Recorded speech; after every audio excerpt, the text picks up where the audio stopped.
that's like $800,000 of recurring revenue. If I get 2.5%, that's 2 million. If I do 5%, that's 4 million. And if you just think about what would I pay for a business that makes me that much money a year? Like this is like 5, 10, $15 million of value. And so I'm looking at it and going, this is great. I'd pay for what I'm getting. I feel like I can rule the world. I know I could be what I want to. I put my all in it like no days off. On the road, let's try. All right, what's going on, everyone? We have Andrew Wilkinson on the pod today. Andrew's one of our great friends. He runs this company called Tiny, which is publicly traded in Canada. It's a holding company that owns like 40 different companies. I think it's publicly traded at like a $800 million market cap, something like that. Does 150-ish in a year in revenue. So he's got this really good insight. And we talked to him about a few interesting things. One thing that sounds kind of like not that cool, but actually is cool, is he hung out with a few folks that are worth like 10 or $20 billion recently. And he like talked about what it's like hanging out with people in that sphere. We talked about MetaLab, which was his agency that he started, which provided all the profits in order to start Tiny, and how it makes something like $20 million a year in profit. And we just said, how the hell does it make so much money? And what did you guys do? So he gives us a breakdown on that. We also asked him which agency he would start now. We asked him all about his new Twitter experience. So why would somebody who is worth all this money run a Twitter experiment that makes 10 or 20 grand a month in sales? And he gave us the lowdown on how much money his that little experiment's making. And then we asked him about when you take dividends from a company, like what do you actually do with the dividends and where do you invest them, or how much do you pay yourself? And he got really transparent about that. And so it was really interesting. So check it out. This is Andrew Wilkinson, it's Shaan, and me, Sam. So if you guys like it, subscribe on YouTube, subscribe on your Spotify, subscribe on wherever podcasts are, and let us know if you liked it. See you soon. I was before you got on, Sean, I was making fun of Andrew. He looks like Kevin McAllister's mom in Home Alone. Mom, the mom is the burn there. He looks like he looks like he's just taking up rollerblading in the 90s. You're saying I look like Catherine O'Hara? Look at her character in Home Alone. She had a massive wave. It was cool. Okay, let me push it back. No, I think it's cool. Embrace it, dude. Just you look like a bully in a movie. I think you look good. I think it's cool. It's okay, man. She was hot. It's all right. It's a compliment, I think. Well, welcome back. There's no podcast on earth where you will just be welcomed with open insults like my first million. Yeah, this is great. You guys want to roast me for another 10 minutes? Yeah, I was supposed to come on like 3 weeks ago, and then I got strep throat. And dude, I haven't been that sick in years. I was like on death's door for a year. I ended up taking like 3 different antibiotics. So I'm glad to be alive. And you're on a health kick now. You've been lifting weights. Yeah. I'm doing a muscle gain competition with a bunch of friends. So that's been really fun. Shaan says Shaan has like, I think 40 days left to have abs. How many days do you have left? I say I'm perpetually 8 weeks away from having exactly the body I want. The problem is it's this clock restarts every time I DoorDash, Domino's or Taco Bell or something like that. So have you tried just doing Ozempic? Because like I have so many friends that are taking that, and it's just like they're suddenly ripped. Yeah, it just doesn't do it for me. And Shaan's very anti like. Are you a vaccine? Are you an anti-vaccine guy too? No, but I do think that the COVID vaccine was not a vaccine, because I was like, wait a minute. So you still get it? You still spread it? All right. Well, that doesn't sound like a vaccine to me. You're like anti putting stuff in your body, it seems. I don't drink caffeine. I don't take I guess I take some supplements. Like I'll take protein powder or whatever. But yeah, I try not to be dependent on anything. And, the weight loss thing for me, I'm already married. I got 2 kids. I don't really care to lose weight aside from conquering my mind and doing something that I wanted to do. So if I took Ozempic to do it, it would not be satisfying in the way that it will be when I just do it myself. Yeah, I've just always told myself at one point in my life, I want to look like Wolverine. Even if it's like for 1 week and then it's over and it's unsustainable or whatever, I just want to get there. I want to have the photo to prove it. So that's my goal for the next year. Well, you should do the Jesse Itzler living with a seal thing. I feel like that's in play for you. Why aren't you doing that? That sounds so freaking miserable. That was the David Goggins thing, Yeah. right? Where he Did came you read and that lived book? with him. No, I just remember you guys had him on. You gotta read that book. It's pretty good. It's a fun It's read. called Living with and Seal or something. Living with Seal. Right. And I'll download he writes it almost like a diary. So it's just sort of like, it's not like a long book with like a bunch of flowery language. It's very simple. And it's like any David Goggins thing. It gets you motivated, but this is like secondhand Goggins. You don't even realize the guy is David Goggins because he doesn't say it in the book. And you're reading the perspective, not of David Goggins telling you that you're soft and you need to be hard, but like a guy who was kind of soft getting yelled at by David Goggins. So you're sort of secondhand receiving the info. Have you guys seen the cover of this book? It looks like, remember like Ernest Goes to Camp? It looks silly. like the cover of like Ernest Goes to very Camp. outdated. Well, we're having the guy Jesse on the pod soon. He's scheduled, and I was thinking about it, Shaan. We've asked our question of like who has the ideal life. He's up there, man. He's kind of nailed it. Well, that's his thing, the life resume. What does he do? So he just like has these experiments or whatever. I know he went and lived with monks, and he's done the Navy SEAL thing. Well, before that, he was like, I think he like initially made a little bit of money by having like, I think he had like a rap group, and he like made songs for like the New York Knicks, and he like that was his career, was writing like, jingles. Try to be a rapper. Was like, all right, maybe can't be like rapper, but I could be like commercial jingle rapper. Hit it with that, made a couple $1 million, like sold the company for like $4 million. Then he created the fractional jet share company, Marquis Jets, him and his buddy.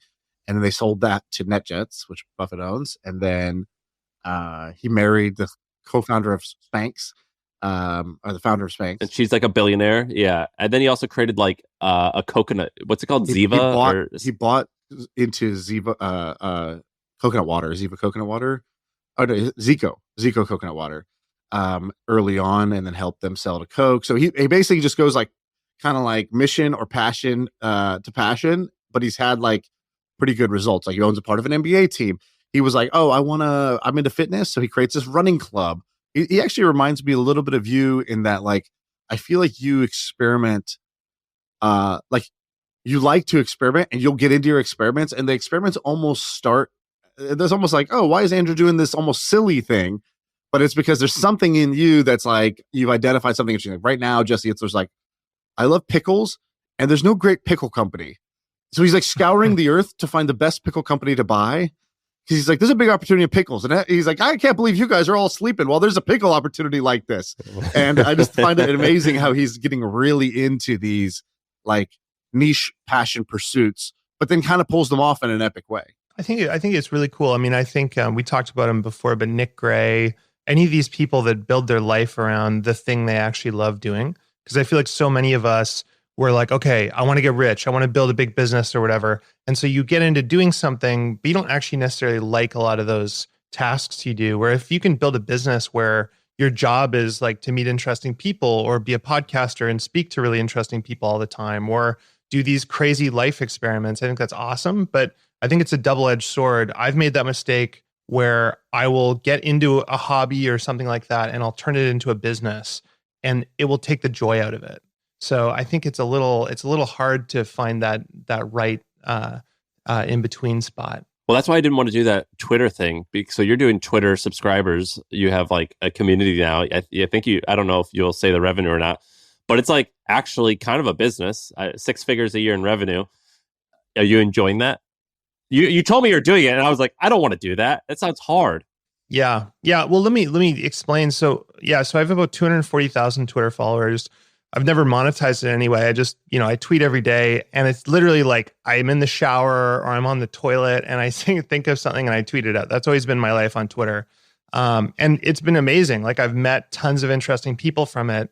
But the issue is, and I know both you guys have this problem too, you get endless reach outs from all these people constantly. And for a while I had open DMs. It was just overwhelming. I was getting like 100 DMs from random people pitching me on like crypto scams and stuff. But every like 25 people would be some incredible 22-year-old who has this amazing cash flow business. They want to sell me or they need money or something like that. And so I had this incentive to go through it. And I would spend like 30 minutes a day going through all these and triaging them and kind of hating my life.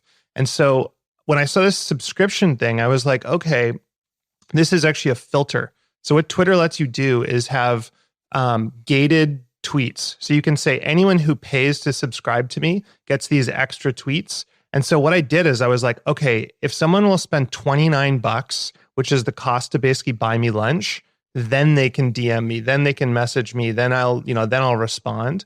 And so I used it as a filter, but it kind of surprised me as I started doing the math. So basically what I did is I said, okay, $29, I'll do an AMA once a month, which, I enjoy doing anyway. And video or writing? Just video, like a big video group or whatever. And then I made a Telegram group, and that's it. And I said, I won't even respond to the Telegram group. That's it. You get the AMA and my tweets or whatever. But when you do the math, like, it's pretty crazy. I have about 550 paying subscribers today. That's growing pretty consistently. That's about 16K of MRR. So about 200K a year. It's basically pure profit. I probably spend an hour a month, 2 hours a month doing the AMA or whatever. And if you look at the math, like a 1% conversion rate on 240,000 people, that's like $800,000 of recurring revenue. If I get 2.5%, that's 2 million. If I do 5%, that's 4 million. And if you just think about what would I pay for a business that makes me that much money a year? Like, this is like $5, $10, $15 million of value. And so I'm looking at it and going, this is great. I'd pay for what I'm getting. I'm getting people being filtered out. The dinguses are filtered out. I'm making money, and I'm actually getting deal flow. So I've literally hired 2 or 3 people from this. I now go to this group and I'm like, hey, I need a CEO for this business, or I want to buy a business like this. And so it's been awesome. And yeah, I'm loving it. Sam, do you pay to follow Andrew? No, I will. Dingus? I mean, I can just text them, but I will. I'm a dingus, I guess. You're in the dingus. I'm a paying subscriber. So Are you? Of course. All right, I'll do it. Are you going to do it, Shaan? No, I'm never going to do this. I paid literally to just figure out why the hell is Andrew doing this. And then my mind started going with conspiracies. I texted Andrew, can I share my conspiracy theory as to why? Yeah. Okay, so Sam, I sent Andrew a voice note. I go, this is my logic. You're way too rich to be doing this, so there's got to be another reason. I said, why would Andrew start using all the paid features of Twitter, these new paid features of X?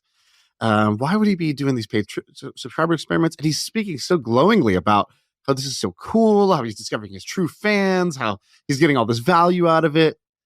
And I was like, this just doesn't add up. It's too much work for too little money for this guy. And so then I was like, I know what he's doing. I've seen Andrew do cool moves like this in the past, where he throws his weight around in order to meet the cool people he likes and admires and wants to hang out with. I said, oh, this is the long game, because guess who really wants cool, interesting people like Andrew using all the paid Twitter features in order to build a small business and would love that they're telling the world how great this is? Elon freaking Musk. And I thought, oh, this is genius, actually. Andrew is using this feature on blast. He's the most legit guy who's doing this with a unique use case. And he's got a big following. He's going to be the gold star example. He's going to get a follow. He might get a DM. He might get invited to come out to visit. Andrew's going to end up friends with Elon Musk from this whole thing. That's my prediction. And so I sent a voice note to Andrew, like I cracked the case, like I found, the shooter for JFK. And I was like, I know what you're doing. You're trying to become friends with Elon. And he's like, no, I just like, yeah, right. And I was like, damn, I almost wish that was the answer. That would have been a better answer. Is that true, Andrew? I have no. And I've invested in SpaceX quite a while ago, and I have a ton of friends who are friends with Elon and know him and stuff. I honestly don't know what I would say to the guy, right? Like, I feel like he's like a super genius engineer, like super kind of Asperger's-y guy. There's a lot of people I would love to meet. Elon, I'd love to be at a dinner table with him, but I actually don't know what I would say to him. It's like meeting Thomas Edison. Like, how am I interesting to this guy? Who would you love to meet? I have the most boring businesses. I really want to meet Larry Ellison. I've been trying to meet Larry Ellison for like probably 2 years. And I went to Lanai, and he owns the entire island of Lanai. It's insane. Like, everything he owns there, all the businesses, all the hotels, all the real estate. And while I was there, I was trying to find a mutual connection, and he kept driving by me, and he drives an orange. The guy drives an orange Corvette, and he just rips around Lanai. and I couldn't meet him. But anyway, he's super fascinating. Dude, it's so funny that from the outside, so we'll do an intro to this because we just jumped into it. But so Andrew, you're in your maybe late 30s now, and very, very successful company in the ballpark of $1 billion, publicly traded, and you still can't meet some people. And so good looking. It looks like the mom from Home Alone, and we still can't get it done. It's insane. I claim to fame. I wanted to look like Wolverine, and instead I look like the mom from Home Alone. This is great. I didn't tell this story on the podcast yet, but I went down to LA, and I did a bunch of these like pod interviews that are going to be coming out, but I did some meetings that were not podcasts, just like really interesting people, but it didn't record. I just wanted to go. I went to their house. I just wanted to meet them and see what they were like. And one of the people, so I can't say who, but one of the people, they were showing me around their house. This is a famous, successful person in LA. Just use that general character. And they said something really insightful. They were talking about trying to get something. They're trying to get their kid into a school. And like, this is a person who's rich and famous. They can kind of get anything they want. But there's, these schools in LA, there's private schools that like, their thing is that they're like Harvard for kindergarten. They like reject everybody. And so they got rejected at the school. And he's just saying this. He goes, I couldn't tell you that morning. He's like, I felt something that I hadn't felt in 7 years. Rejection. He's like, nobody had told me no in 7 years. And I was like, wow, that's kind of amazing that, you sort of feel rejection. And so anyways, this is my to your Larry Ellison point. I think it's great that you have certain things that didn't work out or you got rejection, because when we were in LA, we met maybe 20 people during the week that we had meetings with. And I would say a very common thing was, so people were out of touch with rejection, which was either one of two things. They weren't trying enough new things, so they're just in their comfort zone, or everybody around them just said yes, even to their bad ideas, even to like requests that didn't make sense. And you could see firsthand how that's not a great thing, how you don't want to be in that position. I don't know if you've been single and successful, but Dan Bilzerian has this line. I actually read the Dan Bilzerian book, which is shockingly good. And he's like, being famous is so much better for meeting girls than being rich. He's like, it's 10 times better to be famous than it is rich. Have you found being successful has helped you with women, or do they mostly not give a shit? Well, I haven't really been like single for a very long period of time. It's definitely helped. But I mean, I think it ultimately comes down to status in the room you're in, right? So like if you're in a club, the DJ, the guy who's making less than the bartender and is getting paid in drinks, he's the man. He's the guy that all the girls want to sleep with, right? So I think, whatever room you're in. And so, if I was at like a business conference and a bunch of people knew who I was, yeah, maybe that would help me with women. But when it comes to day to day, I mean, yeah, you're way better off being like an Instagram influencer or something that girls actually care about. I think it helps though. I mean, it helps to have your shit together for sure. How do you play the status game? I had an experience recently where somebody I know, I have to be really, really vague about this. Somebody I know went to someone's house who is a billionaire that's also famous. And that person entertains a bunch of people during the summers and has a bunch of people at their house at the same time. All of those people are also rich and famous. And the person I know was a regular person, not like somebody you would recognize or somebody who's been in People magazine or whatever. And so they felt very intimidated in that social setting, to the point where they're like, I'm just going to go eat in my room because it's like, I don't really want to. I feel like if I go here, I have to engage. I don't really know how to engage. They're not going to care about me. They're really like talking themselves out of it. And I think that's a very common situation. I know because I've definitely felt that in a bunch of social settings. I think that's probably more common than I realized. I thought when I experienced it, I thought this was something that was just happening in my head. Then as this person was telling me about it, I realized, okay, this probably happens to a lot of people.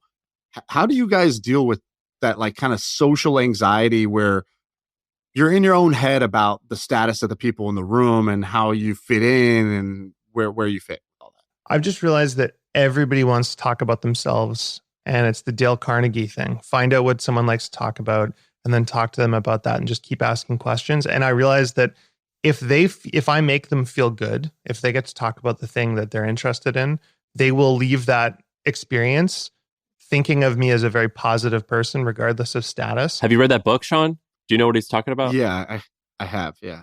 There's like a famous story where this like young guy is hanging out with this like rich guy who has the power, and the young guy just asks questions for 90 minutes of the 100 minutes.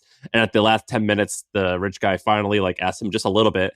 And the rich guy leaves the conversation being like, that was the best conversation I've ever had. That person sure is great. And the other, the nobody was like, dude, I barely said anything. That literally happens to Ben, the business partner, all the time. He'll come back from a meeting and I'm like, how'd it go? He's like, yeah, it was great. The guy, I asked the guy a bunch of questions. He's like, I really didn't tell him anything. I didn't say anything. He didn't really ask me too much. He's like, I just asked him so many questions that I was interested in about him. He's like, at the end of it, the guy stood up and was like, man, this is one of the best conversations ever. I really like you. And I was like, dude, you did it again. Like, he's like the walking version of that book. And you leave and you're like, you know nothing about me. You didn't ask any questions. And I think it's great if the person is really fascinating. What the status stuff though, where I get annoyed is, so I remember I was at a conference probably like 13 years ago. And at this point, my business is making, a couple $1 million a year in profit. It's pretty successful. And I sit down at this table next to this VC, and he seems very disinterested. And then he says, "What does your startup do?" And I say, "Well, I don't have a startup. I have a business, and it's profitable."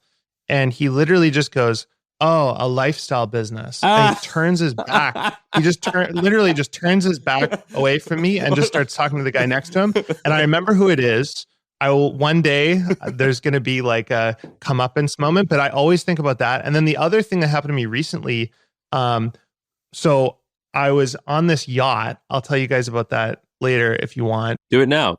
Okay, so basically, I got invited to go on like $100 million plus yacht, which I was actually really, really excited about. Just always been curious. Like it's this bizarre thing that, you really don't get to see very often. And so I thought I'd love it, but I actually found it incredibly odd. It's something that I feel like is very desirable because others desire it. And we all have this idea of it. But in reality, I just don't get it. Like you spend this insane amount of money to be isolated in a floating hotel away from all the plebs, basically, right? What was the net worth of the guy? In order to have $100 million yacht, you're worth like 5 or 10 billion. 20 billion plus, like very, very, very wealthy guy. I won't say who, but someone who's like a subscriber of yours on Twitter. Let's just say somebody who yeah, that's right. Exactly. Cut from the same cloth, not a dingus. But like do you ever have that feeling of like, you're on this like floating hotel. It's shaking, rattling, it's swaying lightly, which is like, in my opinion, not nice.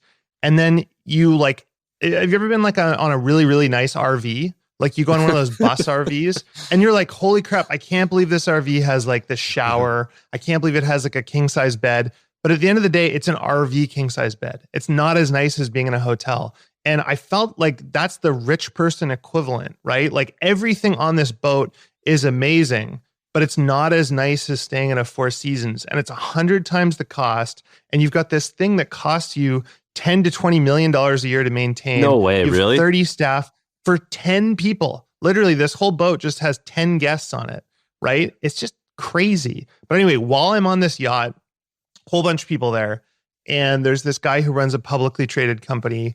And, I'm doing my thing. I'm asking questions and chatting with everyone. And he kind of like, he's kind of the serious guy. He seems very unimpressed by me. And he goes, "Oh, so what's your business?" And I say, "Oh, I've got a, holding company." And he goes, "Oh, is it public?" And I say, "Yes, it's public." And he goes, "How big is it?" And I go, "I don't know, trading at like 800 million today." And he goes, "Oh, okay." And his is like 10 billion. He's like, "Oh, lifestyle business. He's haunting you." Yeah, exactly. It was like that same feeling, right? And it's like, I still get that same irritating feeling. And I just go like, I'm not going to play. I'm like opting out. I just can't deal with that. He just lifts up his legs and just walks away. Like, dude, soup's up. That's the weird thing with the status game, right? Is like, there's no end of it. There's no end. Like I remember I was talking to a guy who's a multi-billionaire, and he goes, oh my God, Laureen Powell Jobs, Steve Jobs' widow, she's so fucking rich. She's worth like 20 billion. And I look at him and I'm like, what can you not do that she can? And he kind of goes glassy eyed and he's like, super yacht. I can't do a super yacht yet. And it's just like, that is the most pathetic, insane thing. But you're falling into that trap, as am I. And I'm sure Shaan is as well, where, I'm not a billionaire, but I'm sure someone looks at what, maybe what I have and they go, why would you want more? And in my head, I'm like, of course I want more. And I'm angry at myself for wanting that, but it's never enough. Yeah. It's like leaving a party and you go and you move to the next room and then they put you back at the kids' table and you're like, God, I just want to be at the adults' table right now. And I just keep ending up at a kids' table no matter what level I get to. We were at an event that was a basketball related event. And I've said this before, Ben has like some facial recognition software or something like that. Cause he's like, that guy over there is the minority owner of this NBA team. I'm like, dude, how do you even recognize the minority owners of these teams? Like that, I don't even know who these people are. You see him at an event. You're like, that's him. He's standing alone. He's talking to nobody. And so we walk over. We're like, oh, let's introduce ourselves. Walk over and introduce ourselves. Hey, what's going on? Hey, I'm Shaan. What brings you here? Whatever, something like that. So we kind of approach him from the side. He turns. He's got 2 AirPods in. I was like, all right, double AirPod. All right, no opening, but that's okay. He'll surely take one out. He looks at us. We say the first line. And he kind of just looks at us like, are you going to leave or is there more? Oh, there's more? Okay. I see him. He takes out his phone and he just slides the volume slider down halfway. And I'm like, oh, shit. He's still going. He didn't even pause. He just temporarily gave us like some airspace. And we actually know a little bit, again, because Ben knows this guy. He's like, oh yeah, he's really into this and his business was doing this. So I'm like asking him about his thing for a second. And this guy, if there was a cologne called Leave Me the Fuck Alone, he would have been spraying it all over us in that moment. It was just so obvious what this guy did not want to talk to us. So fair enough. We walk away. Next day, we see a picture of him, like, I don't know, on Instagram or something like that. He's smiling. And I texted our friend who approached him with us. And I was like, oh, somebody snapped a picture of him when we walked away. Like, that's him smiling so bright, as that interaction was over. But I feel like it's like, you have to experience these things so that you won't do it to others. Right. And I always wonder, like, what's the moment where I kind of did that to somebody now? Like, I never want to become that. Show me where I'm going to die so I don't go there. Well, I want to ask you a question that's unrelated. I think Shaan put this here. It's actually his last question, and I just read it, and it's the same question I have had. And we could see this now that you guys are public. So Andrew's company is publicly traded. Tiny.com, you could /investors, you can find all the good stuff. I think you guys even did your annual meeting is a podcast, which was cool. Shaan has this question: how the fuck does MetaLab make so much money? And that is a similar question that I have. It's astounding how your services part of Tiny does so well, which I think is, I don't know what the exact numbers, you can clarify, but it's something in the range of Tiny's making $50 or $60 million a year, with really healthy margins, which is just a very big agency. So yeah, that's the question, Andrew. How the fuck does MetaLab make so much money? Yeah, I mean, agencies can be incredibly profitable and they're incredibly hard. And I think that when you do it for almost 20 years and you have a niche, so for example, with MetaLab, and we own, the numbers you're seeing are the blended collection of, I think, 6 or 7 different agencies. So it wouldn't just be MetaLab. What's the public number? I don't know offhand. For that division. I thought it was like 60 or 70. Yeah, I don't know. I mean, this is one of the downsides of being public, right? I don't want to say some number and have it be wrong and then, sure, whatever. But anyone can go look at the filings and see. But for the group of those agencies, they can be incredibly profitable if you find a really, really good niche. And the nice thing with MetaLab is that, we basically own product design and building like MVPs for startups and stuff in 2007, and we worked at it for a really long time. And so when you have that reputation, people will pay up to get you, right? And there's really not that many people that do it and do it well and have the capabilities we do. So you can charge a premium and have really healthy margins. Now, that goes up and down depending on what's going on in the market, depending on how much, how hard it is to hire a designer, developer, that kind of thing. And the problem with an agency is that it's the most variable business in the world. So, they're wonderful. They produce a lot of cash flow. But for the last 20 years, we've actually been aggressively diversifying away from agencies. And the agencies have just been the little engine that could. They just keep on growing and growing and growing. We didn't ever expect that MetaLab would get to the scale it's at. And, it's been like an amazing surprise. Shaan and I were just sitting the exact same way. Yeah, I know. I had to stop myself because I was like, oh man, we're both like little Shirley Temple. And right when I saw that, I was like, I'll let him go first. But I know that there's so many things here that we're going to... Well, simple question. Does MetaLab get most of its... Or like, how many salespeople does MetaLab employ? Or people that like, their core thing is to go sell MetaLab as a service to other people, bring in new accounts, bring in business?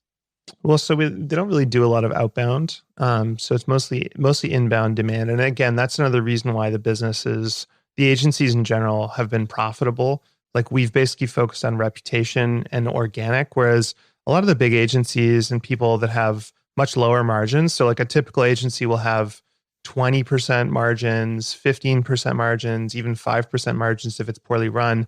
Often they have to have a whole bunch of people out there cold calling and selling. We don't have that problem to the same degree. People come to us and want to work with us. So I think the sales team is maybe 6 or 7 people or something like that.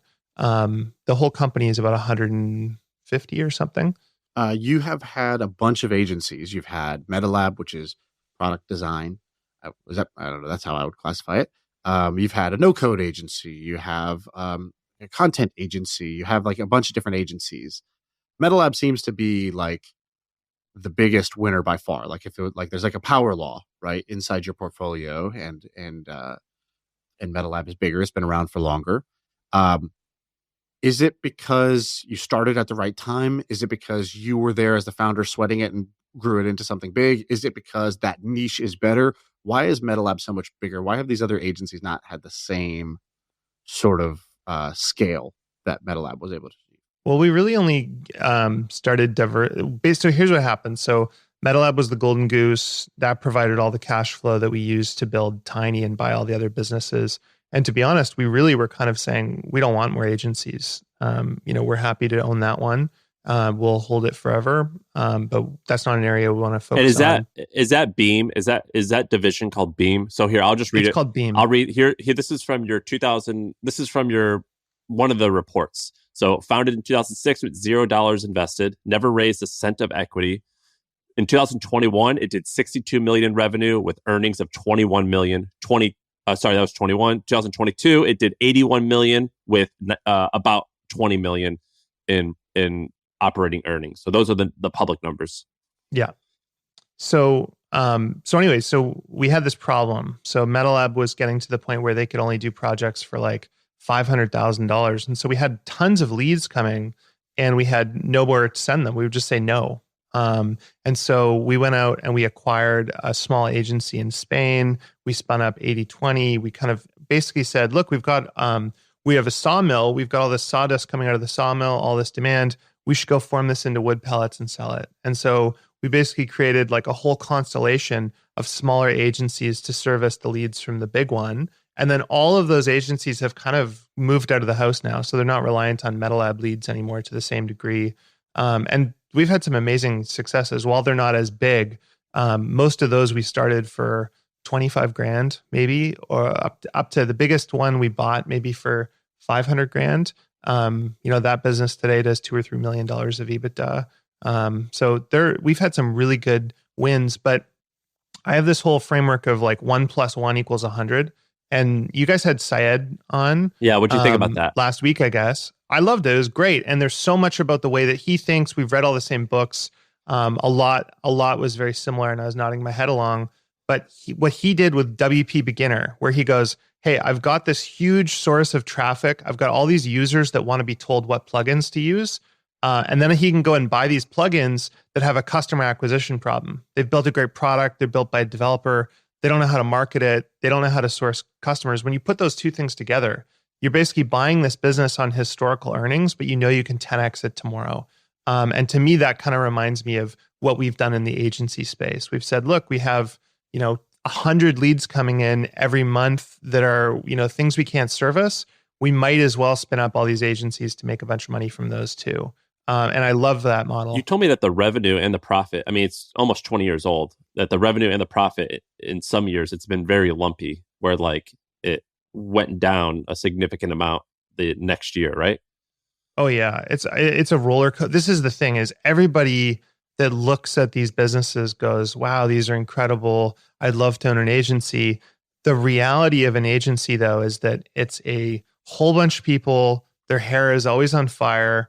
They either have too little work or too much work. They've either overhired or underhired, and the margins can swing around a lot if you're not very disciplined. So these are very hard businesses. They're not easy, but they can be wonderful businesses from a cash flow perspective. And certainly, Syed said it as well, but if I was, if I lost everything and I didn't have my Twitter subscribers, I would probably go start an agency. Like, I think that is the easiest way to make 500 grand a year very, very simply. That's changing with AI probably, but what niche agency would you do if you had to start over from scratch? Would take away all your money and all your audience? Well, I would do design just because that's what I know. But that's my world, right? Like, that's where I started. But I don't know how that evolves over time. Shaan, are you thinking about doing an agency? Me? Hell no. Do you know anything about me? I'm looking to get rich the lazy way. I'm not trying to do the hard stuff. But you can do it. This is what drives me crazy is you guys have, look at Nick Huber. Nick Huber has 300,000 Twitter followers. And he basically said, okay, I get 5 different inquiries. People message me asking for SEO. They ask me for property appraisal. They ask me for web design. And they asked me for... No one asks Nick for web design. Yeah. To be clear. Sure. But whatever. Right? Like, I'm making those fun things that he can promote. Nick is one of my closest friends. He's doing an SEO agency. I'm like, Nick, do people ask you for SEO? Like, I didn't... What he's doing is smart, right? So he's a human router. So he's got all these inquiries and then he's routing them. And so like what Shaan did, so this whole framework of 1 + 1 = 100, like Shaan, what you did with Shepherd, right? You have this business, it perfectly aligns with you. You know the product. All you have to do is talk about it a bunch and it will do well. But that is a fucking hard business. That is an agency, right? That's a recruiting agency, which is a brutal, complicated business. That's just been all abstracted away from you. And you could do that. You could abstract away a digital agency. If you guys want to buy a piece of one of my digital agencies and just promote the fuck out of it, I will happily do a deal with you. Okay, I will do that because, it's easy for me to tell people that Shepherd lets them hire talented people for 10x lower price than in the United States. It's easy for me to tell people that they should go to supportshepherd.com and go do that. That's not hard, right? It's not hard for me to tell people how much insane value there is and how I use that for my businesses. Easy stuff to do. Yeah, and how would good plug. And I feel like you guys are like when I hear you say this, it's like you're looking at it and being like, oh, a car wash, like I don't want to get my hands like all wet and like I don't want to scrub the cars. And it's like, dude, you just own the car wash. Yeah, but you have to make sure that the product is good enough that you want to promote, which does involve brain power and worry. Sure. Before I bought into Shepherd, I tested every product that does that on the market. I hired through each of them. I hired multiple people through Shepherd, met with Marshall. It was like, okay, here's a deal that makes a lot of sense. And it's at the right scale where it works versus these like agencies from zero, I think are a lot harder. But I will say the Shepherd experiment has been so great that I can't wait to do the next Shepherd because it's the perfect thing, right? Their revenue doubles. Mm-hmm. My income goes up without the operational load. Customers get a good service that they need and they want it anyways. That is like so much easier than, for example, my ecom business is like your agency business. Like, yesterday I'm looking at the inventory forecast. Oh, we were way under, then we were way over, and we're just constantly going to get this wrong. We need so many people to do all the operations for this because there's a physical product and you have to do photo shoots and you have to do everything to make this business work. And I'm like, man, this is hard mode compared to, the easy mode of what the other side of things we're doing. Totally. And that's the thing. I think like to a man with a hammer, everything looks like a nail. So it's like you guys would probably both start newsletters. I'd start an agency. It's whatever you know and is easy, but it's not the forever business. Like I have this whole thing about you want to before you launch your rocket, you need a launch pad. build the Launchpad. This is the Launchpad business, right? It just provides you the ability to go and do the things you're really passionate about. Did you explain the 1 + 1 = 100? Did you say what that is? Yeah. So, well, basically it's the idea of if you have an unfair advantage. So for Syed, it was, he has WP Beginner, the blog. He has tons of people that are asking, hey, what WordPress plugins should I use? And then if he buys a WordPress plugin, which he can buy for incredibly cheaply, he knows he can boost it. So it's like a guaranteed return. To me, it's like, imagine if you own an airport and there's like 10,000 people in the lobby every day. You know that you can sell them hot dogs. A hot dog stand is not a good business. But if you put a hot dog stand in the middle of an airport, I can guarantee you're going to sell a lot of hot dogs. There's a story after the Syed thing. I started reading about Warren Buffett, who I knew nothing about. And I've been texting Andrew. I'm like, oh, I get why you did this. Like, this sounds awesome. Of course, it sounds awesome when it's from the best person who's ever done it. But there's a story in the late 60s when he was maybe 35. And he goes to a movie theater and he goes, boy, it would be nice to own a little bit of all these ticket sales of all these people coming to this movie. This seems like a wonderful business. And then he goes, there's this company called Disney that's doing this. They even have a theme park. Let's go check it out, Charlie. And so they literally go to the theme park to like figure out, and they talk to like the attendants at the rides. And they're like, how many people come to this thing? And they're like, that's how they're doing their research, is they actually went to the theme park. And then he ends up buying 5% of Disney. I think he paid $4 million. So it was worth, not a lot of money back then. And he knocked it out the park. And then there's another story about this guy. He's like, yeah, Warren Buffett was supposed to be this wonderkin investor, and we had all heard about him. But I was in New York, and I saw him walking around New York, like pacing, counting his paces. And I asked him what he was doing. He's like, oh, we're going to invest in some type of real estate deal. And I wanted to figure out how many paces it made up of this square block so I could guess how many like people are going in. It was like something crazy like that. It was really funny. Where he would actually test these things. He would look at the financials, and that was the most important thing. And then he would go like in real life and actually test these things to see like, all right, is this cool? Is this legit? What's this all about? Or he would like, there's a story of him literally knocking on the door at Geico. Like, hey, can someone talk to me about this company? Tell me what you guys do, because the financials look great. And like, it was pretty funny how he did some of that stuff. He was very hands-on. Yeah, Buffett. I'm so glad that you're deep diving on Buffett now, because it is the way I think about it is it's business abstracted to the ultimate degree. You think about this guy, he's got 90 or 100 companies. He's got 375,000 employees, and he sits on his ass reading in Omaha every single day. And I just look at that and I go, how do I do that? And I don't know that sitting on your ass reading all day is the thing you want to do necessarily, but how do you take enough of Buffett that you have the freedom to spend your time however you want? I always heard people say that. So I was like, oh, I could read. So I've been reading like thriller novels and stuff like that. I'm like, I'm just like Buffett. I'm just like Tom Buffett. Clancy. And then I read his biography. And it's like, oh, he's reading annual reports all day. Fuck that. And then I can just sit at home and read all day. So I've been reading like history books. And I'm like, I'm just like Buffett. And then I read this book on him and I'm like, oh, he's reading like textbooks. Like, that's way different. Yeah, when Chris and I started Tiny maybe 8 or 9 years ago, we were like, we were reading all the Buffett books and we're like, okay, this is what we're going to do. We're just going to read annual reports all day. We print out all these annual reports. And I think we lasted like 4 hours doing it's so boring. It's so boring. And it's, these guys are like, they're so, all they want to do is read, right? Like Charlie Munger, he just reads all day. I think Buffett said 500 pages a day that he would read. It's crazy. It's insane. That's a book a day, 500 a day. It's so boring. I also tried to do that when I went and looked at the annual reports, and I'm like, they're using the same words over and over again. I don't even know what these words mean. It's challenging. You have some interesting topics on here. I want to do them. So, give me these 2 cool businesses. So cool business number 1, no story lost. What is that? Yeah. So this is really cool. So have you guys heard of the business Storyworth? Yeah, I'm a big fan of it. Yeah, it's super smart. Started by this guy, Nick Baum. Him and I worked out of the same office when he was starting it. So I was one of his first customers. I love him. Yeah, he's awesome. He's living it up on, I think he's on Maui right now, just living there and living the dream. But basically, you buy it for like your parents, or your grandparents, your siblings or whatever.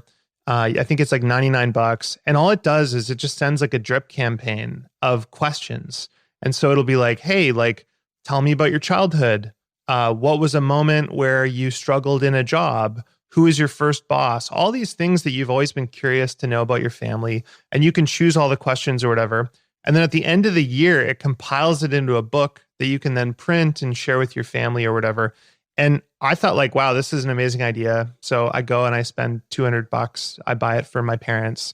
And of course, my parents fill it out for like 3 weeks and then they just stop. And I talked to my dad and he's like, well, it's a lot of writing, there's a lot of time. And so I was a little annoyed, but I was like, whatever. And then I met this guy actually locally here in Vancouver, and he has this business called No Story Lost. And it's like the VIP version of Storyworth. And so what they do is you just say, okay, Dad, look, we're going to schedule like 3 Zooms. You're just going to talk to these people. And they basically have like biographers. They interview your parents or your siblings or whatever. And then they That's actually awesome. write a proper biography of them. So I'm about to get this book, professionally written book about my dad's life. And I'm so excited to read it. And my dad was just so much happier because he just had to talk. And like my dad loves to talk. So yeah, it's a really neat little business. I think it's like $2,000 or something versus 200. Do you know how big the business is? I don't think it's very big. Wait, you met this guy, he has a cool business, and you didn't strap him down and waterboard him until he told you his annual revenue? What's wrong with you? I think I invested $25K in it. On basically like no questions asked, gave him $25K. I think it's doing like maybe $1 million or something, but I think their big problem is customer acquisition. So 1 + 1 = 100. Here I am, talk about it, maybe blow this up. And you don't need that many people to do it in order for it to do very well. But I think their problem is that, so Nick makes a shit ton of money, I think, off Storyworth. You think so? Because it's automated, right? You don't need any employees. You basically build it once and then you just market it. Whereas this, you got to actually have a writer work with every single person that buys it. So I think it's a much harder business model. But as a customer, I think it's a really awesome idea. I feel like these are the businesses that AI is going to like just really help all their margins, because you can have an AI biographer. Like an AI biographer is like a very good use case for these LLMs where they can ask questions that they know will poke and prod. They can take your responses and ask follow-ups, and they can summarize all the audio that's coming in and transcribe it so that the writer then can come in, take the source material, and like you could cut the writer's work down by something probably like 50 to 80%. Did you guys see the book or the business called, it was called Book in a Box, then it was called Scribe, and Shaan was a customer of them. But basically, my friend Tucker Max started it, and he hired a CEO to run it. And basically, you would talk to someone for, I don't even remember how long, and you pay 30 or 40 or 50 grand. The prices have gone up throughout the years, and they write a book for you. And it's mostly business people who want to write a book and eventually like it's paid speaking and consulting gigs. But I thought it was doing great. And all of a sudden, out of nowhere, not only did it go bankrupt, but like there was like petitions from the authors who worked for the company as contractors are like revolting, and like it's caused a lot of controversy. But they owe you, Shaan, a book, right? You paid them like tens of thousands of dollars, and you just forgot about it or you bailed on it. Yeah, I was like, I paid. I was like, oh yeah, I want to write a book. Great, these people help you write a book. They'll, I'm a guy with more ideas than time. This will save me time. Fantastic. Let's try this. And it's the same sort of idea. Like you have the book idea, the concepts. They hop on the phone with you. They help you flesh it out. It's like, great. I want a collaborator with that. And then as you're fleshing it out, you can talk, and they're taking all the notes, and then they'll draft in your, in the voice that you want, and you edit, right? And I was like, oh, that seems like a good idea. But I was so busy. Like we started the Milk Road, and I was like, okay, if I'm operating a business, I have to like do this well. And so I paused it, and not just did I pause it. We have like 5 friends who all bought books and then paused them for various reasons. Bailed. And no, not bailed. In our mind, the door was always open. and yeah, the door's still open, I guess. We just have to pay a little more money to get it finished now if we want to. Well, I think I can say this because they tweeted it, but Enduring Ventures, Xavier and Sieva, they bought it. Yes. Just today. I wasn't, is that public? Yeah, he tweeted it. Like he tweeted it out. I had heard about that, but I wasn't sure if he was going to do it or not. I don't know what's going on behind the scenes, but for a company to go bankrupt that quickly without like any type of signs, I wonder if something's going on. But it seems like it might be a headache, but maybe it won't be. We'll see. Yeah, I actually did it too. Like years ago, I was thinking about, I'm working on a book actually right now. I ended up not doing it with Scribe, but I tried it and I just found that it's great. I think if you want to write like a corporate handbook that you can hand out to like your employees or something like that, like a cheesy business book. But if you actually want to write something like really, really serious and legit, I think it's a bit hard. I know David Goggins. He's like their hit. He's their hit, but I think it's just hard, again, for the reasons we talked about with No Story Lost. How do you guarantee quality when you have that much demand and stuff? Like, I think you'd have to move up market. I've been waiting for you to mention that you have doing the book thing because I wasn't sure if it was public or not. Shaan, you should read his first chapter. I read the whole thing. Normally people ask me to proof stuff and I'm like, I don't want to. And then I started reading his and I was like, okay, I'm actually into this. It's pretty good. It's been quite good. Yeah, I can't wait. I think it's going to be amazing. Oh, thanks, dude. How far? Yeah, I'll you? share it with you. I just sent the publisher my rough draft. I'd say it's still in the phase where like I'm embarrassed by it. But I know that's the important step to making it amazing. So yeah, I think it'll come out in 2024. What's your motivation? Why write a book? Honestly, kind of to like muddle through, like, there's a lot of lessons that I haven't read in other books around business and stuff that we've learned. So it's kind of the story of building tiny, but also just to kind of muddle through the exact thing we were talking about before about how everybody wants more. It's never enough. They're always trying to upgrade. They're always trying to get bigger. They're always trying to do the next thing and play the status game, or comes from childhood trauma or, something else. And so for me, it's been about pulling that string for myself. So it's been a bit of kind of personal exploration and stuff. It's been fun. I've really enjoyed it. It's probably the thing I've enjoyed most over the last couple of years. Do you want to talk about some of these other companies? I know you have Routines on here. You have, I don't even know how to pronounce this one. It looks like a Hawaiian name. Yeah. Let me buzz through both. So Routines is really smart. So, when you listen to a Tim Ferriss interview, it's like 2 hours.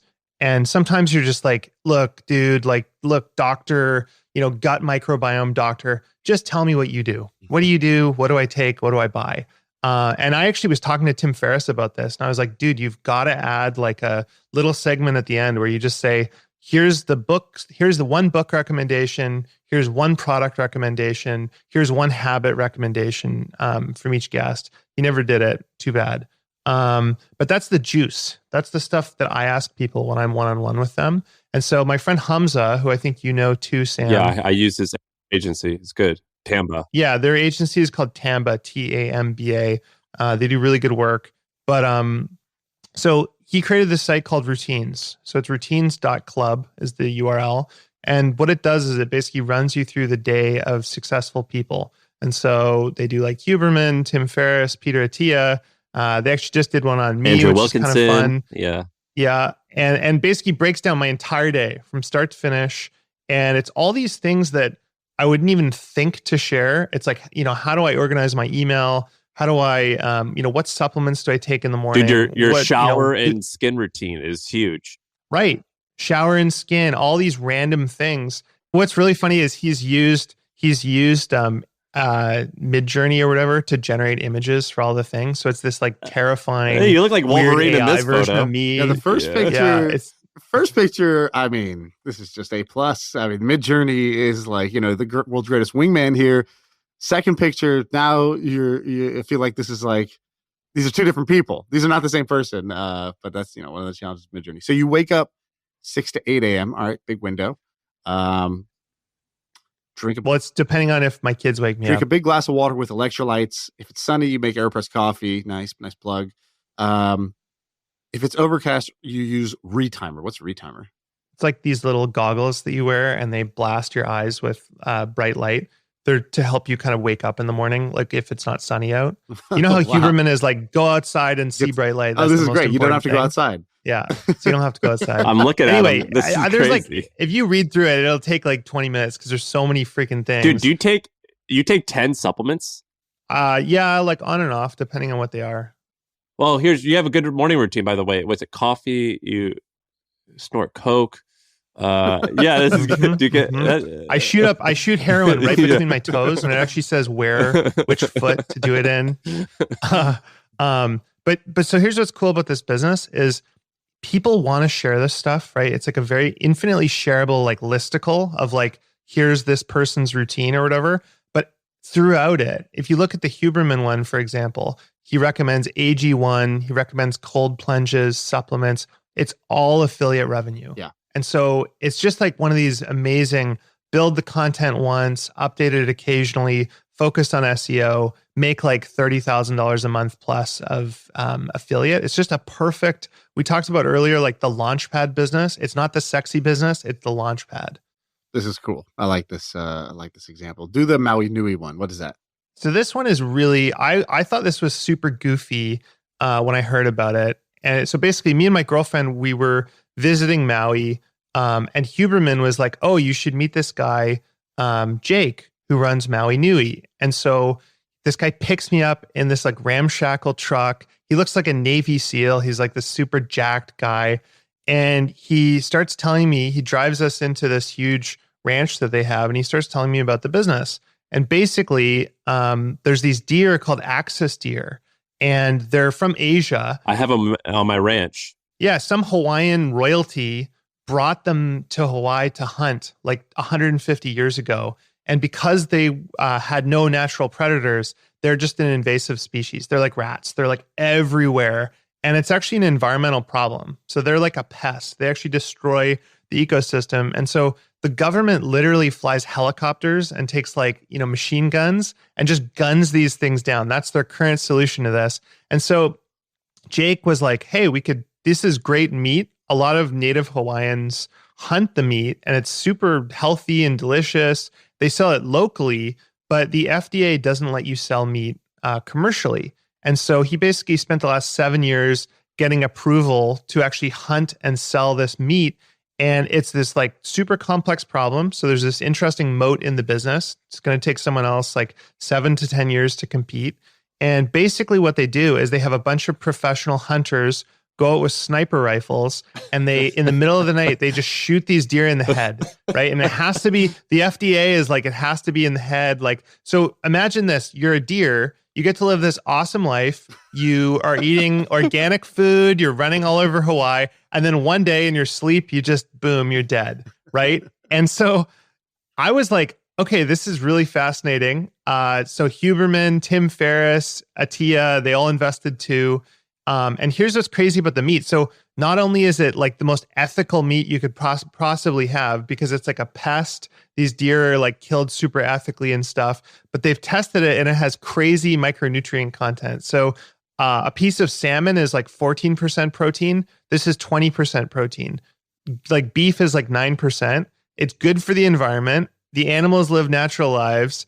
And then one day, boom, headshot, gone. And so if you're like, you're not eating meat for ethical reasons or for health reasons, this is like an incredible business. And so these guys sell like, I think like $10-20 million a year of pepperoni sticks and all this stuff. So anyway, go check it out, Maui. I'm ordering this stuff. Did you invest in this? I did, yeah. Can you tell? Yeah. I mean, I'm giving you the full pitch. Your sales pitches are good. Sam, how did you said you have these same deer on your ranch randomly in Texas? He just told this story about like how this Japanese royalty brought it to Hawaii and it's like this whole special thing. You're like, yeah, I got some of them fuckers in my backyard, right? Like, what are you talking about? Well, so it's this, I don't know anything about animals or hunting, but out in my farm, you can only hunt normal deer, I think, for 2 or 3 months out of the year. But we have this thing called axis deer. I don't know if axis deer is like a category of animal or what. No, I'm looking at it. It looks the same. They're basically deers with spots on them. And sometimes they have like tall ears and so they kind of look different, but they're called axis deer. They have spots and they're all over Texas. I don't know if it's like the same thing or if it's like a category of animal, but yeah, we have them in Texas. I love how this random guy in Hawaii just told Andrew this fascinating story. I'm like, I got a guy. These deer rats that are everywhere, actually. That's like, to totally like, they just needed to get this like waste product off their hands. Or like, this thing's got 20% protein, 80% luck, and 100% power of will. Like, it's like, I'm buying this. I love this, man. This is great. Like, and I'll be like, oh, you need an axis deer. I got a guy. So guys, like, everyone like 20 years ago was really into like drinking milk, right? Like got milk. Yeah. And then it was almond milk. Then it was oat milk. You guys are going to love my next business. It's rat milk. Are you serious? Oh, I could have. I'm going to order some of this beef. So like over the last 2 weeks, I've gotten a little soft. I had a little injury, so I didn't work out like religiously over the last 2 weeks, and I've been eating a lot of ice cream because it's hot. So for the next 30 days, Shaan, you should try and join this with me. I'm only going to eat meats or plants and animals. I gotta get back to basic. Plants and animals. Yeah, that's good. I like the way you branded that. That's nice. Plants and animals. That's for the next 30 days. I got to get my act together because I've been eating too much ice cream. But I'm going to order this stuff. I'm going to order it. This actually looks great. Is this a fun business to run? It looks fun to run, but it might be a headache. You got to ship this shit all the way from Hawaii. I think it's super complicated. I think they can charge a premium because I think they're the only people that are FDA approved to sell it. And they have the story and the brand and the investors and stuff.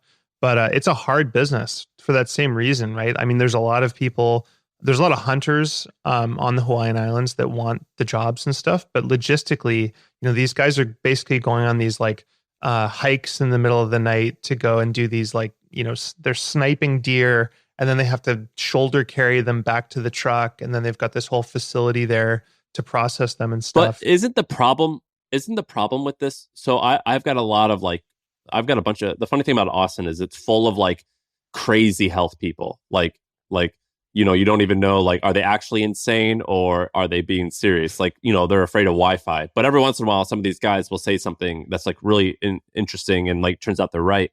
And one of them being is like, do you know ButcherBox? ButcherBox is bootstrapped. And I think it does like $200 or $300 million in revenue, but my health nut friends hate it. They talk trash about it. They're like, this is the worst. You should never consume that meat.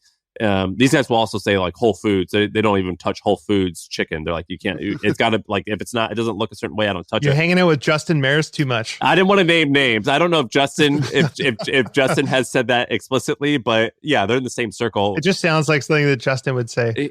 He's probably correct though.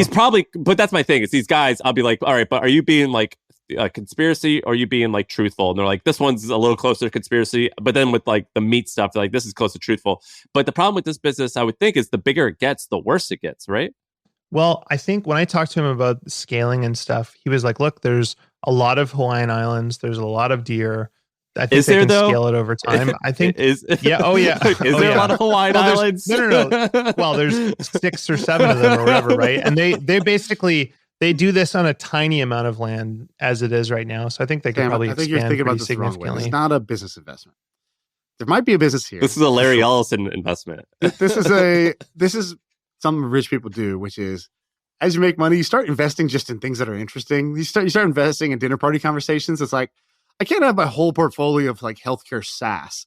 Like, yeah, even if that's where, like the most money is made, I need to invest in things that are interesting to me, that are cool people that I want to hang out with, that do businesses that are worth talking about in life. And there's a positive EV associated with that people don't really understand until you start doing it. And then you're like, oh, this is nice.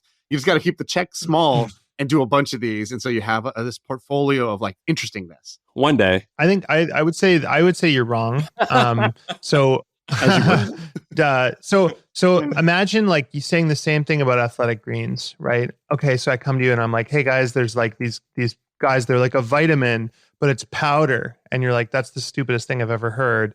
What makes athletic greens amazing is that they spent the last 15 years building relationships with all the most influential health people in the world. So it's 1 + 1 = 100, right? They have Tim Ferriss. They have all these people who not only they buy ads with, but they also have all these people owning equity in the business. So a million different competitors can come out. But if in your brain, the winner is AG1, because that's what you've heard and all the people that you respect do, you will do it and you will pay a premium, right? Yeah, but that's different. Like vitamins were a thing. Green smoothies. People understood, I should eat my vegetables. That's been around forever. I don't know how many people are like, oh man, the protein content on my salmon is too low. I need to eat deer. I need to eat this rat. It's bigger than you think. It's bigger than you think. You know what? I'm looking for a deer that was shot in the head. That's what I want. No, but there's a huge audience though for people who go, I want ethically sourced meat. I do that. Right? That's why I don't like buying a lot of beef, is because I don't like how they kill cows. Shaan, you actually kind of turned me on to that about the treatment of cows. Well, I think it's just very hypocritical. I think anybody who's like ethically sourced meat, it's like hypocritical. Yeah, if somebody's like, I ethically killed your dog or I ethically killed your brother, it's like, No, but there's a big ethical way difference to kill between, something to consume it. Well, Right? it's Like, not necessarily killing; it's raising. I think, and then killing, and then Correct. sniping in the head. That was like a think key about part it. of it. Think about Correct. it. Think about it this way. So there's a broad spectrum, right? So you think about like industrialized meat is like concentration camps for animals, Totally. right? They're literally in these pens and they're fed this horrible stuff and they have these miserable lives. I don't feel good about eating that. Do I feel good about eating an animal who lived a great life and then got sniper rifled in the head? Yeah, I feel fine. I actually feel fine about there's that. definitely a spectrum. Just to be clear, though, this is still in the murdering for our pleasure, for our mouth pleasure part of the spectrum. And there's a lot more part of the spectrum that you could go to if you chose to. I'm totally a bit of a hypocrite on this, as in I do eat meat, so I'm not like a vegan telling you this. But at least I don't lie to myself and tell myself that, oh man, I'm doing such a good thing morally here by killing them the best way, the nice way. You might, it's like you might drive an electric car and it's better than driving a gas car, but you're still producing tons of toxic chemicals because you made the batteries and stuff. It's just a little bit better. Yeah, that's right. fair. I agree with you though. I do think like in 100 years we'll look back at eating meat and be a little shocked. Yeah, 100%. That's my opinion. Shaan, would you, if we went somewhere, would you, like, for example, for Thanksgiving, did I tell you for Thanksgiving we killed our own turkey? No, you didn't tell me that. How was that? Yeah, and so would you do that? No. Wow. Okay. Not that I wouldn't do it. Would I be excited to go? Am I excited to go do that? No. Would I do it if that's the thing we wanted to do? Sure. I'm not like anti the whole experience, but I'm not like pumped about that, nor would I like seek that experience out. Also, turkey, massively overrated. It sucks. Separate issue. By the way, killing it and eating it, it did not taste good at all. The fake shit, like the butterball turkeys, taste way better. And turkey is a horrible meat. But yeah, I agree. Do we want to wrap up with one or two more things? Yeah, let's do. Well, you have a question for Sam. I think that's an interesting one. Why don't you do that one, Andrew? Yeah, I was curious. So, Sam, like I look at Hampton. Hampton is a business. I mean, I've said this to you privately, but Hampton is the business that I've thought about starting for 10 years. So I joined something called Entrepreneurs Organization 15 years ago. And I was like, this is a very, very good business. Every member of EO pays $5,000. And there's all these local chapters. They self-organize basically. And these guys just must be making an absolute killing. And you have this total lock-in because once you like your forum group, you have these like core groups like you do at Hampton or whatever. People don't want to leave. They're locked in. They pay their $5,000 a year, or whatever it is. They go to events, etc. And so I, for years, have been like, someone needs to start the new EO, and you have. And so I look at it and I go, freak, damn, I wish I owned that business. What are the things though, like just like you guys being like, oh my God, like, you know, these agencies Andrew owns are the best businesses ever. What are on the flip side, what are the things that we should know about Hampton that make it hard to run or surprised you about running? So the thing about Hampton, so Andrew joined and Shaan has been like messaging like, maybe I should join. And I'm like, Andrew wanted to, he's like, yeah, just take my money and just let me join. And I'm like, no. You have to get interviewed. Dude, I just want a little VIP treatment. I just want a little past the line. It's like, we've not done it to anyone. If you go to a friend's restaurant and you just get treated as a normal patron, that doesn't feel good. It's not the same. Agree. That feels a little bad, wouldn't you think? Well, because we have to indoctrinate people. We have to like get them into the values of the system. We have to like teach them how to be a good community member. So the thing about Hampton is that in terms of like the physics behind it, this is going to be a massive company, I think. I always tell our team, there's nothing holding us back. Like there's like very little like outside factors that are going to ruin it. But the number one thing that sucks about it, and that we 100% can screw it up and it can go to zero, is if you start letting in too many people too quickly. So you cannot scale it like crazy fast. I think you can scale it fast, but I think you can't scale it like you could a software. You're not just throwing bodies into it. And so we have to be super thoughtful about it, about who we let in and why. Another thing is that the feedback loop is fairly short. So people in Hampton have monthly meetings, and then now we have retreats that people go on once a year or twice a year. So we don't get feedback that quickly. And in order to like, I can't just like make an assumption, or I can't like have like an MVP of a retreat because someone's flying across the country to go to a thing. So it has to be good right away. And that's very stressful that I can't like just like, if I own like a Shopify store, I can't just throw up a product up there and have someone buy it and then just return the money and be like, sorry, it'll come soon. Or this sucks maybe, but it'll improve with tech. So that's scary about not having MVPs. But the thing about community is once you screw it up, I don't think you can fix it. And so it seems like it's high stakes all the time. And so that's why we're trying to be meticulous about growing slowly. I don't know, Andrew, what am I missing? You've kind of like... No, I think you're right. It's interesting. The thing that made me leave EO. So the chapter, the guy who ran the chapter, super nice guy, like amazing. I love the guy, but he let in a couple people who I really, really didn't like. And I found myself dreading going to some of the events and just sketchy people, right? Like people that ran a bit dicey businesses and gave me bad vibes and stuff. And that was actually the thing that caused me to leave EO and do my own forums. So I now have 4 forums that I just manage myself.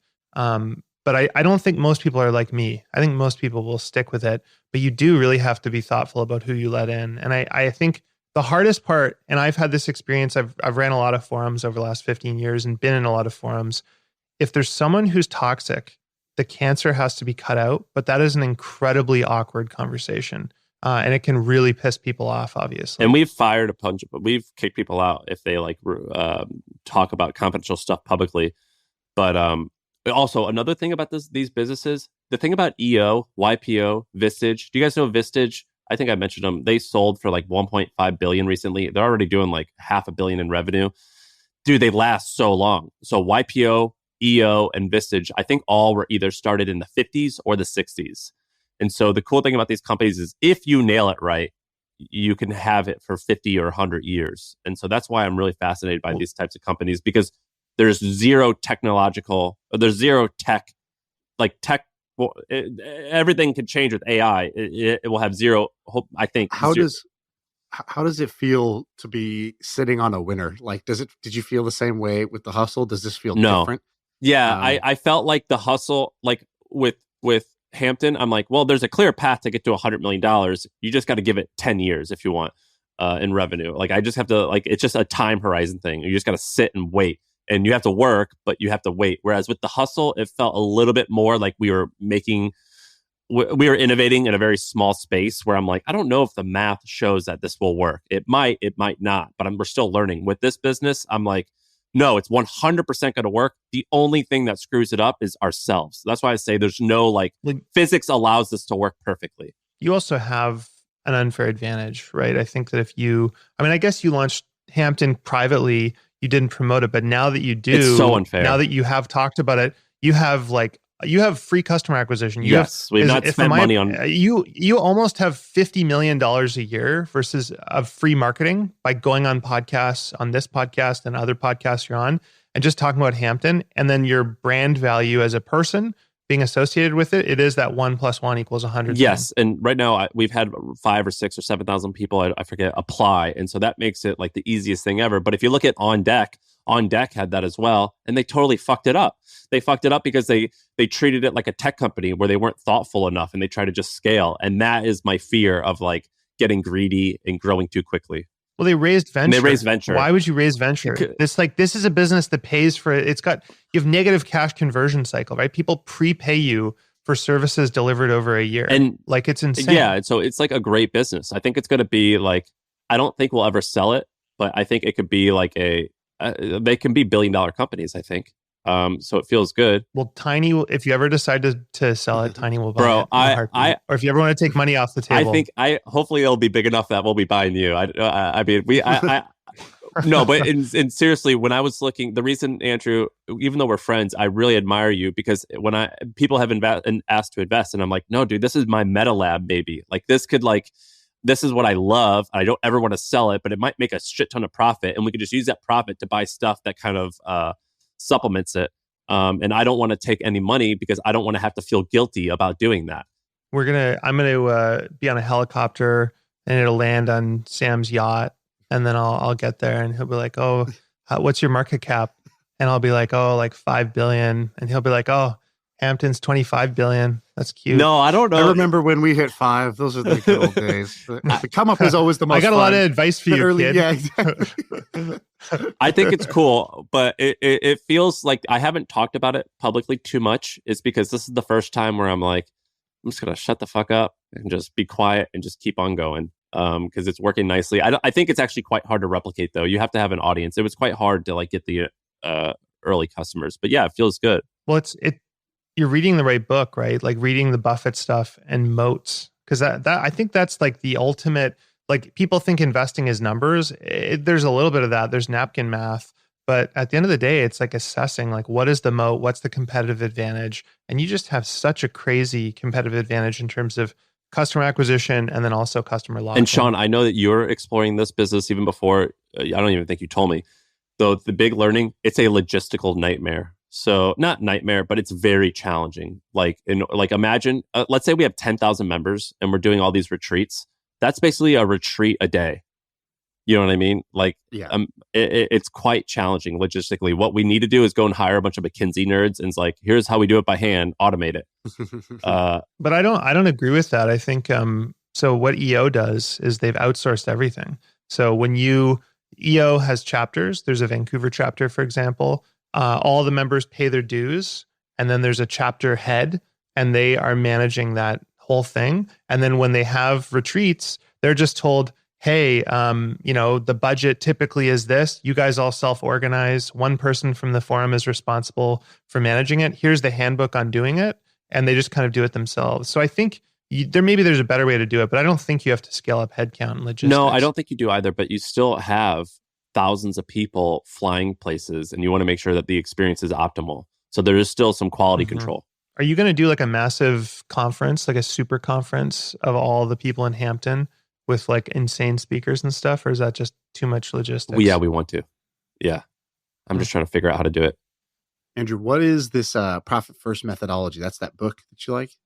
I love this. So yeah, one of the guys, one of the CEOs, actually the CEO of Beam, he sent me this book and I love the idea. So basically, there's this concept of like, if you eat your food on a smaller plate, you're going to eat less. You guys know about that? So basically what you do, it's very simple. Let's say that you earn $100 in your business and you want to have a 50% profit margin. You just take the day the $100 comes in, you take $50 and you put it in a bank account that you can't see. And that's it. You just put it away. And so then you and your team are left with $50 to run the business. And, you might have to adjust the number and figure out what's sustainable.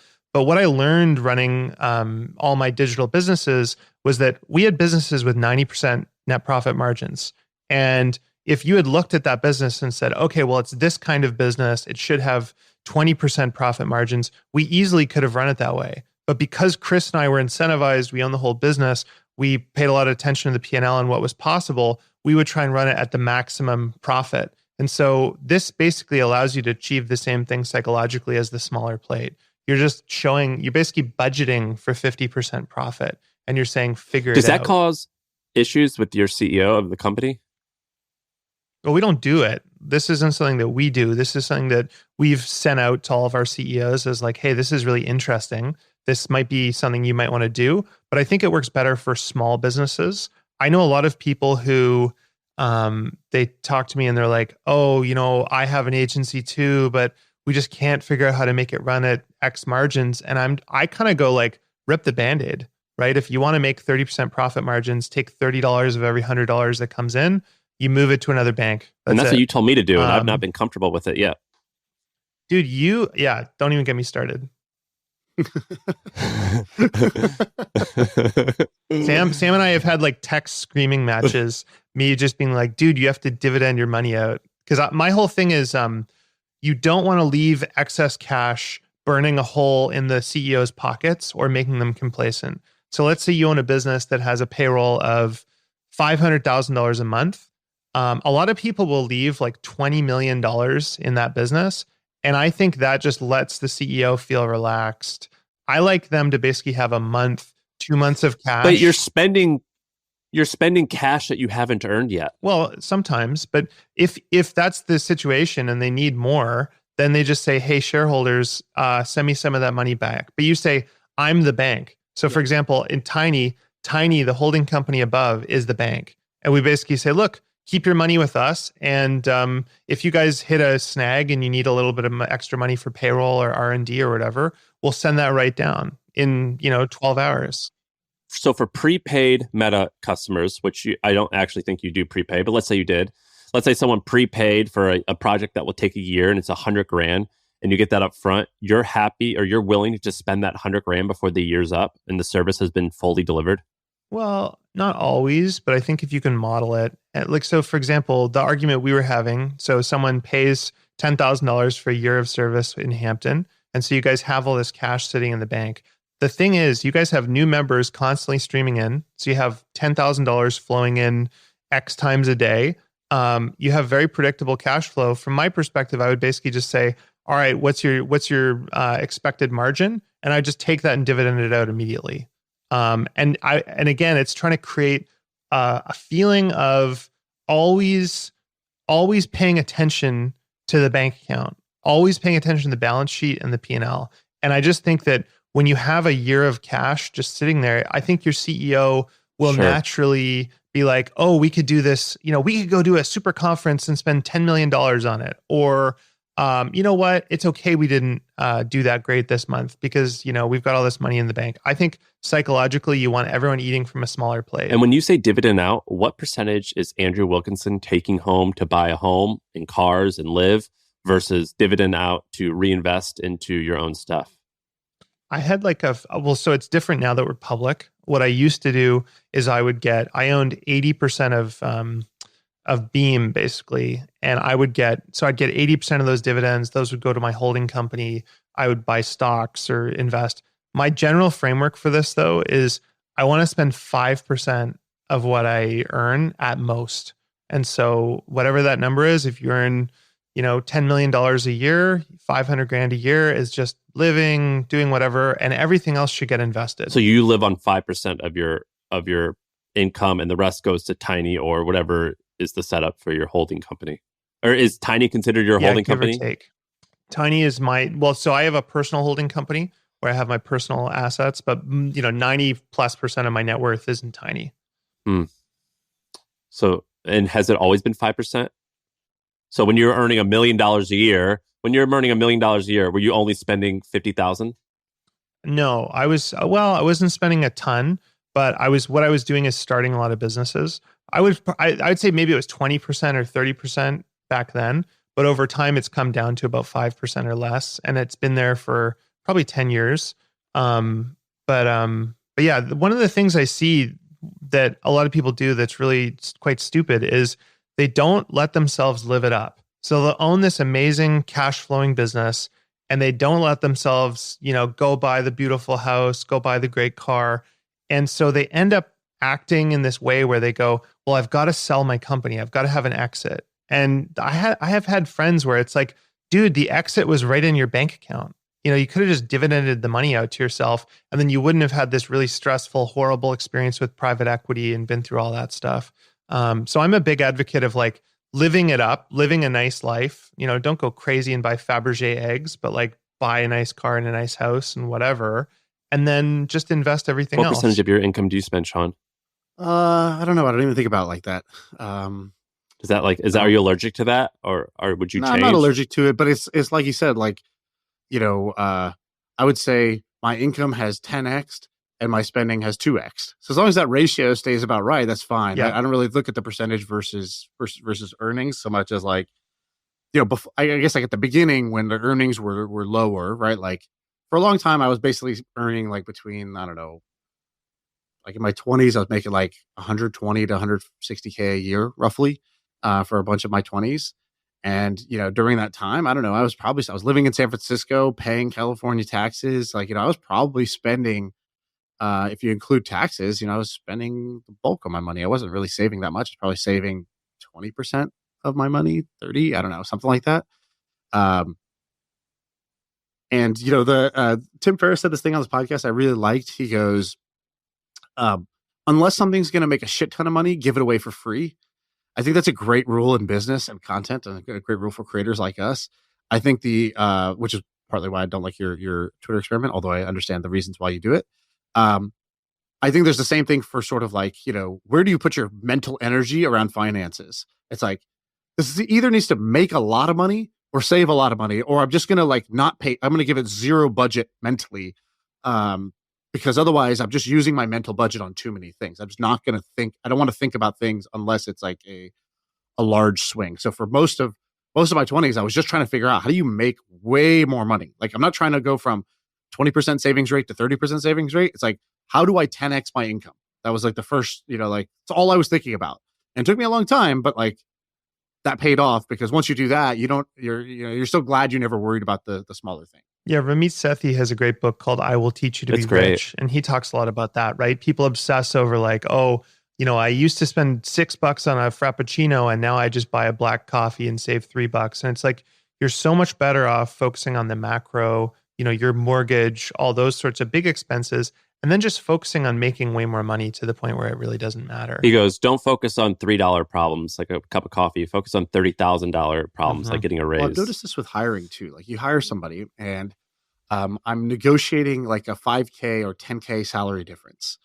And I'm like, okay, so, you're this basically like an $800 a month gross difference. Net to them after taxes is going to be like $500 a month difference. Okay, fair enough. Not saying that that's nothing.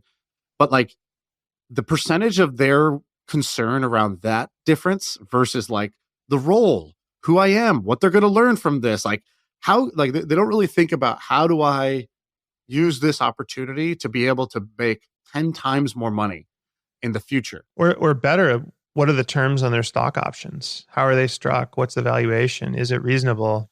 Yeah, or like, what is my incentive if I could do a great job? What does a great job even look like here? And then how much is that worth to you? And can I structure an incentive where if I really knock it out the park, I can make 3 times my salary this year versus this kind of like 10K, salary gap. But, I guess like obviously not everybody cares that way or thinks that way, but I don't know. It seems like of 100% of the population, it seems like at least 20% of the population should be asking themselves those types of questions more often. In the same way that like before I met any business people, I just thought like, after college, you go get a job. I didn't think there were other options. And only once I saw that there's these other options and that, man, this people doing business, they seem to be having a lot more fun and making more money. Like, okay, I guess I could go do that. It's like, you just sometimes need to see it or hear it, and then it changes the way you think. And that, I think more people should see or hear the question of like, how do I make 3 times more in half the time? How do I make 10 times more total? How do I have twice the fun on the same salary? How do I twice the time on the same salary? It's like, there are just better questions you can ask yourself than the ones you're asking. Although I will say one thing that I really miss. Do you guys remember we started that business called Buyer, where it was negotiation as a service? I thought that was an awesome idea. Yeah. Amazing idea. Amazing guy who ran it, Kimia. We ended up selling it to Ramp. I didn't really want to sell it, but for Kimia, it was like his first big exit. So it made a lot of sense and we're really excited for him. But I really miss that business because that's one thing where I'm just too busy running my business to negotiate things. And, when I'm buying like a car or, doing a, any like a big buy of furniture or like a renovation or anything, I still want that. So I put this out to the audience. Someone needs to restart that business, negotiation as a service. That's a Nick Huber. That's a great Nick Huber business. I agree. Are you going to make money on the stock of Ramp? Ramp does good. I think we didn't take stock. We just took cash because we could just take the money and invest it ourselves. So we knew we could get a good return within Tiny. Dude, these are the best podcasts. Where we're just hanging out. I wonder if the listener prefers these where it's like it just hangs, but I like those better personally. Yeah, that was super fun, guys. If you like it, compliment us in the YouTube comments. If you don't like it, well, you're probably gone by now. And that's the pod. Thank you. Yeah. I feel like I can rule the world. I know I could be what I want to. I put my all in it like no days off. On the road, let's travel, never looking back.